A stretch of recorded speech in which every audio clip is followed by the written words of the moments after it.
inside and out, starting at $699. Made with liquid and stain-resistant fabrics. That means fewer stains and more peace of mind.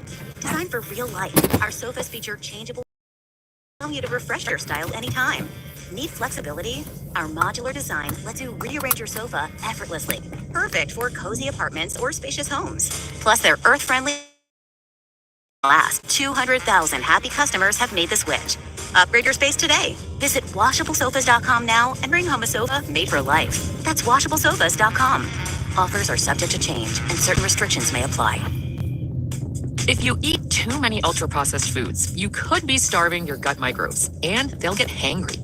That's one of many things I learned after working on a new audio course about the gut microbiome. You can learn how to keep your gut happy by listening to Try This from the Washington Post. I'm Christina Quinn. I host Try This. Dig in with me on practical advice for life's common challenges. Follow Try This right now wherever you're listening. Seriously, try it. Come on, why is this taking so long? This thing is ancient. Still using yesterday's tech? Upgrade to the ThinkPad X1 Carbon. Ultra light, ultra powerful, and built for serious productivity. With Intel Core Ultra processors, blazing speed, and AI-powered performance that keeps up with your business, not the other way around. Whoa, this thing moves. Stop hitting snooze on new tech. Win the tech search at Lenovo.com. Lenovo. Unlock AI experiences with the ThinkPad X1 Carbon, powered by Intel Core Ultra processors, so you can work, create, and boost productivity all on one device. Now here's a highlight from Coast to Coast AM on iHeartRadio. And welcome back to Coast to Coast. George Norrie with you, Maria Wheatley back with us. Her book is called The Secret History of Stonehenge. She's a master dowser, researcher of worldwide ancient sites, and discovered the lost civilization of elongated skull people who constructed numerous ancient sites, including Stonehenge. Maria has studied at Oxford University and is an author, dowser, and international lecturer. Maria, welcome to the program. Thank you for having me, George. It's great to be back. How have you been? Yes, I've just come back from America yesterday. I was in Boulder, Colorado. I love your country and I love your people. Were you with Gaia by any chance? Yes, indeed. Good people. Ancient civilizations. We've got a TV show with them called Beyond Belief. I'm going to be out there Friday, and we'll bring you up. Perfect. How did you get involved in the secret history of Stonehenge? Yes, really through my late father, he was an author, he was a master dowser like myself, and he took me as a child all around ancient sites, and it fascinated me. Who built them? Why? And so I became involved many years ago, and that enthusiasm to find answers is still with me to this day. Now, you've discovered 3 types of elongated skulls that were hidden from the world, and you found them where? At Cambridge University? That's right. I went to Cambridge University because I was writing a paper for Oxford, and I was looking at skulls from the Stonehenge environs and realized instantly that they were elongated. They were very long-skulled people forming a lost civilization. What do they look like, Maria? What do they look like? That's a really good question. They were quite small in stature. I measured the femur bones, and they would equate to a man being around 5'6" at the top, and women being about 4'9", like the height of Queen Nefertiti of ancient Egypt. So they were quite short. They had small heads, almost like childlike in size, about the average age of a 12-year-old, but they were very long and elongated, so they would have looked very different to you and I. Their ear placements were further back as well, giving them an almost mythical, fairy look as well. And I think they represent a long-lost, legendary race of people, a bit like giants as well. They were around about the same time. We need to open our minds to look to the ancient past and realize there were many different aspects to that. Interestingly, George, I gave a report from an anthropologist to a doctor in London because the anthropologists were describing their ear bones were different to you and I. And she said if indeed that is the case, they would have heard differently, different sounds, maybe sounds that are inaudible to us, like some levels of infrasound.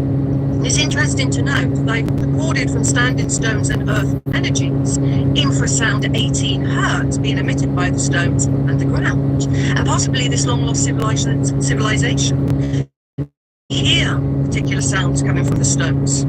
Were these entities, do you think, born with elongated skulls, or were they created?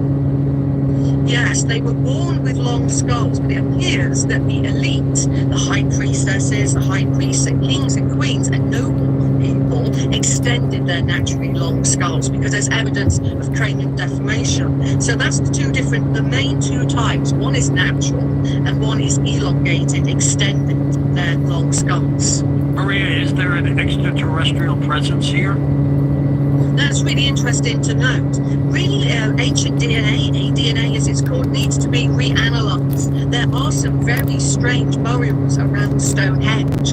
One of them was very similar to Lloyd Pye's star child that he reported on. I read an old archaeological report and it seemed that the skull that they were describing and the body was out of this world, because they were describing that this being had a tail, for example, and it shocked the early archaeologists so much so that they put that being back in the ground and it remains there today.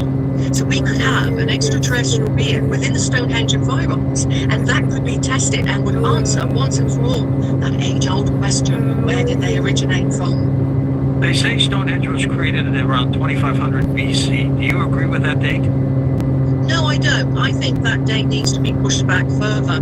It's an archaeological fact that if you've got two pieces of carbon to date 14 dating system, the policy is to choose the younger date, Oxford and Cambridge. But one carbon found there by Professor Tim DeVille was 8000 BC. So we could push the timeline back, but they chose to look at the 2500. Why? It seems to fit in worldwide, whether it's the pyramids. Wherever you go in the world, that number seems to come around. So no, I disagree with that. I think it's much older, and I think there's evidence for that in pieces of carbon found. Maria, what do you think the significance of Stonehenge might be? Is it some kind of ancient clock, seasonal clock? What is it? Yes, that's a really good question. A lot of people say it is a calendar because the heel stone is in alignment to the midsummer sunrise. But I think there's a much deeper technology going on. Dowsers such as myself, going back decade after decade, have noticed that if you dress a stone, what does that mean? Make them into lozenge shapes. That's Stonehenge. We call it as archaeologists dressing a standing stone. Then you could actually program that stone to provide a role, for instance, and that role at Stonehenge, as old myths have always stated, has been for healing. If we go back to the 12th century to Geoffrey of Monmouth, who wrote the history of the kings of Britain, he said, no stone at Stonehenge does not have healing power. So he's saying it's a healing temple. And right up to the 19th century, people, unbelievably, used to buy hammers from the nearby town of Amesbury and ship off healing chunks. And that's why Stonehenge today isn't the perfect geometrical shape that it once used to be. So one aspect of Stonehenge was for healing. Interesting. How do you think it was constructed, Maria? Yes, the construction of Stonehenge is quite complex because it's on a slope. It's not on flat ground. So some of the stones had to go in deeper at one point, and some of them were constructed in a more shallow area to make that perfect circle on the top, which you can't even fit a credit card between, as the old adage goes. It was advanced technology. I inherited the curator of Stonehenge for more than 25 years, from the 1940s way up to the 1960s. He was called Tom Goring. Tom Goring was there at an archaeological dig, stood next to the famous Professor Richard Atkinson, and they were looking into the henge. Now, what a henge is a really big, chalk white bank that once surrounded Stonehenge. If you went there thousands of years ago, you wouldn't be able to see Stonehenge like we do today. It was hidden behind this massive chalk wall. And Tom Goring claims that it was cut out into the chalk bedrock, the solid chalk bedrock, in like a basin, so that the henge bank was coming out to the top. So if you imagine like a pudding bowl with a large bank around the outside, that's the technology. And we are told deer antlers were used to prize out the chalk. What Tom noticed was it was smooth and highly polished. That's a lot of technology just to build the henge bank alone. And some of the settings, like the Great Trilithon setting at Stonehenge, weighs 95 tons. So that tonnage of material for the large stones at Stonehenge came from about 17 miles away. So there's a technology there of moving the stones, and some of them came from Wales, the blue stones, which is up to 170 miles away. Time for a sofa upgrade? Visit WashableSofas.com and discover Anabe, where designer style meets budget-friendly prices, with sofas starting at $699. Anabe brings you the ultimate in furniture innovation with a modular design that allows you to rearrange your space effortlessly. Perfect for both small and large spaces, Anabe is the only to stains and messes with liquid and stain-resistant fabrics that make cleaning easy. Liquid simply slides right off. Designed for custom comfort, our high-resilience foam lets you choose between a sink-in feel or a supportive memory foam blend. Plus, our pet-friendly, stain-resistant fabrics ensure your sofa stays beautiful for years. Don't compromise quality for price. Visit WashableSofas.com to upgrade your living space today with no risk returns and a 30-day money-back guarantee. Get up to 60% off plus free shipping and free returns. Shop now at WashableSofas.com. Offers are subject to change and certain restrictions may apply. The review that Ready to Red and Ice Cube's Big 3 is the surprise hit of the summer. This Saturday, 4 p.m. Eastern on CBS with playoff elimination on the line. The stars will be flying to Los Angeles to witness the most physical, fiercest, and competitive basketball in the world. Miami's Michael Beasley and Lance Stevenson must win over Houston to make the playoffs. Reeling from last week's savage beating at the hands of Chicago's possessed Montrezl Harrell. Last time these teams met, Miami beat Houston, but they are a dangerous team having their manhood at stake. Then breakout star Dwight Howard of the LA Riot will battle Gary Payton's Boston squad in a do-or-die match for both teams. Will LA avenge their previous shocking loss to perennial basketball Boston rivals to survive? 6 teams are allowed for 4 spots and all must win. Don't miss the Big 3. The 3-on-3 basketball league everyone is talking about. There's no crying in the Big 3. And the no-holds-barred action starts Saturday at 4 p.m. Eastern, 1 p.m. Pacific. Followed by 2 games on Vice starting at 6:30 Eastern. Presented by iHeart. Every business has an ambition. PayPal Open is the platform designed to help you grow into yours. With business loans so you can expand and access to hundreds of millions of PayPal customers worldwide. PayPal customers can pay all the ways they want with PayPal, Venmo, Pay Later, and all major cards, so you can focus on scaling up. When it's time to get growing, there's one platform for all business. PayPal Open. Grow today at paypalopen.com. Loans subject to approval in available locations. If you eat too many ultra-processed foods, you could be starving your gut microbes, and they'll get hangry. That's one of many things I learned after working on a new audio course about the gut microbiome. You can learn how to keep your gut happy by listening to Try This from the Washington Post. I'm Christina Quinn. I host Try This. Dig in with me on practical advice for life's common challenges. Follow Try This right now wherever you're listening. Seriously, try it. Hey, it's Ryan Reynolds here from Mint Mobile. Now, I was looking for fun ways to tell you that Mint's offer of unlimited premium wireless for $15 a month is back. So I thought it would be fun if we made $15 bills. But it turns out that's very illegal. So there goes my big idea for the commercial. Give it a try at mintmobile.com/switch. Upfront payment of $45 for 3-month plan equivalent to $15 per month required. New customer offer for first 3 months only. Speeds 135 gigabytes and networks busy. Taxes and fees extra. See mintmobile.com. But when you talk about the healing properties of Stonehenge, what kind of healing properties might they be? That's interesting because, again, if I refer to the notes from the crater there for more than 25 years, there's one stone set in there, Trilithon 51 and 52. It's in situ, meaning it's never been re-erected and set in concrete. And what Tom Gorey said was there was a hole on its outer face that was about 2 feet deep. You could literally put your arm into that stone at Stonehenge. And he said, miraculously, even in a drought, even in hot weather, that hole would fill up with water. And he said he didn't know how that happened. It wasn't rainwater, because it would happen in a drought. And people used to gather from near, far, and wide, stand by that stone, rub the water onto eczema. They used to dab it into their mouths, and they claimed that they had miraculous healing effects. So, what did the Ministry of Works do? That was the government department in charge of antiquities, because then there was no English heritage or national trust. What the Ministry of Works did under a government directive was to fill that hole of the miraculously healing water with plastic and concrete. And even to this day, you can see where it's been infilled, and the water that used to drip down has caused water erosion on that stone. Could you imagine if that was back to its original guise today? People receiving healing at the age-old healing temple of it's mentioned in the 12th century. And these healing properties, Maria, kind of remind me like Lourdes in France. Exactly. It is like Lourdes in France, and that's a great analogy because that's the power of Stonehenge. It does have healing aspects to it. Even the blue stones that were taken from Wales to be placed within the circle of Stonehenge, they're 3 times more magnetic than any other stone in the British Isles. They have these magnetic properties as well. And if you place that above Earth energies, and there's a form of Earth energy that's a circular shape, hence lots of stone circles being in that circular shape. It's a bit like putting an acupuncture needle.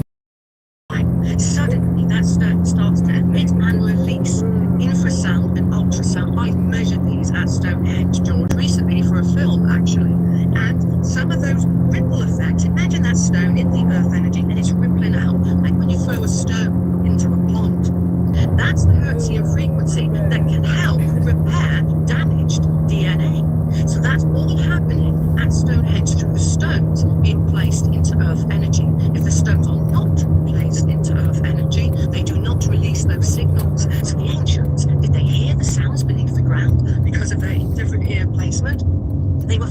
way that they were created, a healing center like no other in the world. We're with Maria Wheatley. Her website is linked up at coasttocoastam.com. Her book is called The Secret History of Stonehenge. We'll talk about the Knights Templar in just a moment as well. How do you think Stonehenge got its medicinal powers? It got its medicinal powers because of the very unusual and highly active earth energies in that area.